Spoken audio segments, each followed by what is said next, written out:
Comali special recipe ஒன்று பண்ண போகிறேன். இது சிவாங்கி பண்ண ரெசிபி. இந்த டேஸ்டியான mushroom galouti kebab with saffron paratha எப்படி செய்கிறதுன்னு இந்த வீடியோவில் பார்க்கலாம். ஃபர்ஸ்ட் சாஃப்ரான் பரோட்டாக்குள்ள மாவு ரெடி பண்ணிடலாம். அதுக்கு ஒரு பவுலில் 1/2 கப் மைதா எடுத்திருக்கேன். இது கூட தேவையான அளவு உப்பு, 1 டீஸ்பூன் சுகர், 2 டீஸ்பூன் நெய் ஆட் பண்ணிக்கோங்க. நான் 1/4 கப் கொஞ்சம் சூடான பாலில் கொஞ்சம் குங்குமப்பூ 10 நிமிஷம் ஊற வச்சுருந்தேன். அது கொஞ்சமாக ஊற்றி மாவு மாதிரி பிசைஞ்சு எடுக்கலாம்.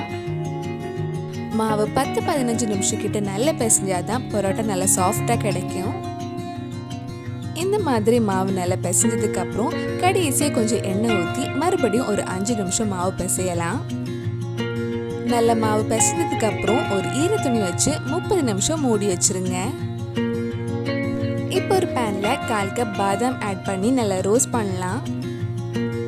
பாதாம் நல்லா ரோஸ்ட் ஆனதும் இதை ஆஃப் பண்ணிவிட்டு கொஞ்சம் நேரம் ஆற வச்சுருங்க.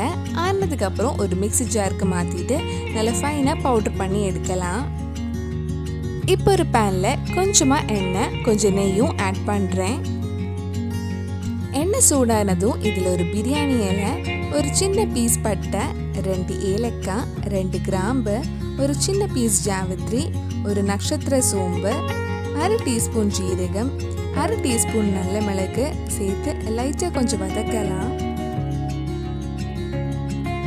இது எல்லாமே நல்லா பொரிஞ்சு வந்ததும் இதில் 1 டீஸ்பூன் சின்னதாக கட் பண்ண பூண்டு, 1 டீஸ்பூன் சின்னதாக கட் பண்ண இஞ்சி, சின்னதாக கட் பண்ண 2 பச்சை மிளகாய் சேர்த்து மறுபடியும் ஒரு 2 நிமிஷம் வதக்கலாம். இது கொஞ்சம் வதங்கினதும் இதில் சின்னதாக கட் பண்ண ஒரு பெரிய வெங்காயம் சேர்த்து வதக்கிக்கோங்க. நம்ம சேனலில் இதுக்கு முன்னாடி நிறைய வெஜ் ரெசிபி குக் வித் கோமாலியோட ரெசிபிஸ் எல்லாம் பண்ணியிருக்கேன். நீங்கள் இன்னும் அந்த ரெசிபிஸ் எல்லாம் பார்க்கலன்னா அதோட லிங்க் டிஸ்கிரிப்ஷனில் இருக்குது. மறக்காமல் அந்த ரெசிபிஸும் போய் பாருங்க. வெங்காயம் நல்லா வதங்கினதும் இதில் 200 கிராம் மஷ்ரூம் ஆட் பண்ணி வதக்கலாம். இதில் தேவையான அளவு உப்பு போட்டுக்கோங்க. மஷ்ரூம் வேக வைக்கிறதுக்காக எக்ஸ்ட்ரா தண்ணி எதுவும் ஊற்ற வேண்டாம். மஷ்ரூம்ல இருந்தே தண்ணி வர ஆரம்பிச்சிடும். நம்ம தண்ணி எதுவும் ஊற்றாமலே மஷ்ரூம்ல இருந்து தண்ணி வருது. இந்த தண்ணியெல்லாம் வற்றி மஷ்ரூம் கொஞ்ச நேரம் நல்லா வேகட்டும். மஷ்ரூம் இந்த மாதிரி நல்லா வெந்ததுக்கு அப்புறம் இதில் 1/2 டீஸ்பூன் மல்லிப்பொடி, 1/2 டீஸ்பூன் மிளகாய் பொடி ஆட் பண்ணி அந்த மல்லிப்பொடி மிளகாய் பொடி பச்சை வாசனை போகிற வரைக்கும் கொஞ்ச நேரம் வதக்கலாம். பச்சை வாசனை போனதுக்கப்புறம் இதை ஆஃப் பண்ணிவிட்டு கொஞ்சம் நேரம் ஆற வச்சுருங்க. இது ஆறினதுக்கப்புறம் இது ஒரு மிக்ஸி ஜாருக்கு மாற்றிட்டு நல்லா நைஸாக அரைச்சி எடுக்கலாம். இந்த மாதிரி நல்லா அரைச்சதுக்கப்புறம் நம்ம ஃபர்ஸ்ட் பவுடர் பண்ண பாதாம் கூட சேர்த்து நல்லா மிக்ஸ் பண்ணிக்கோங்க.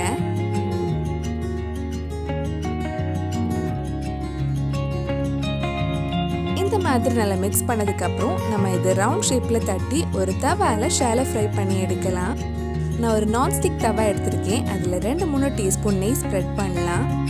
நம்ம எப்போதுமே கபாப் நெய்யில் பண்ணாதான் டேஸ்ட் ரொம்ப நல்லா இருக்கும். கையில் ஒட்டாமல் இருக்கிறதுக்காக வேணும்னா கொஞ்சம் எண்ணெய் தடவிக்கோங்க. இந்த மாதிரி கொஞ்சம் எடுத்து தட்டினதுக்கப்புறம் நம்ம தவாவில் ஃப்ரை பண்ணி எடுக்கலாம்.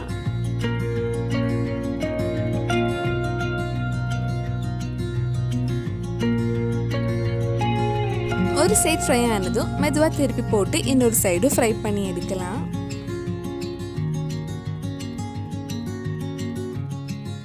இந்த மாதிரி 2 சைடும் ஃப்ரை ஆனதும் எடுத்துருக்க.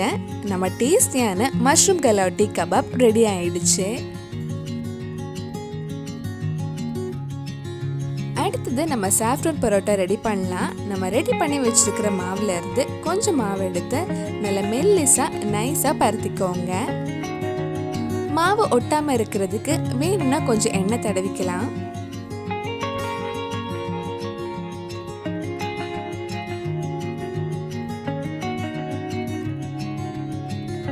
மெல்லிசா பருத்தினதுக்கு அப்புறம் லேயர் கிடைக்கிறதுக்காக கத்தி வச்சு இந்த மாதிரி கட் பண்ணிக்கோங்க. கட் பண்ணதுக்கு அப்புறம் நம்ம எல்லாம் சேர்த்து எடுத்து ரவுண்டா ஃபோல்ட் பண்ணலாம்.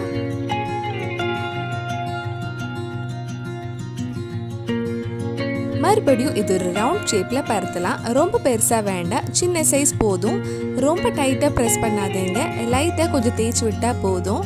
தேவைப்பட்டால் கொஞ்சம் எண்ணெய் தடவிக்கோங்க.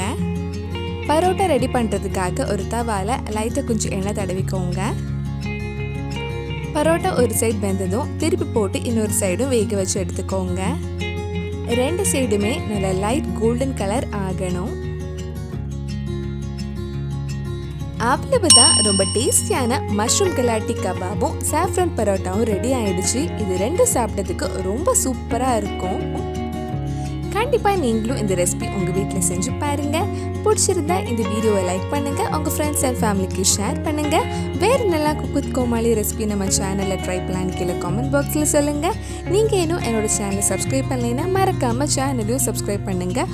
கூடவே அந்த பெல் ஐக்கனையும் ப்ரெஸ் பண்ணால் நான் புது வீடியோ போட்ட உடனே உங்கள் ஃபோனுக்கு நோட்டிஃபிகேஷன் வந்துடும்.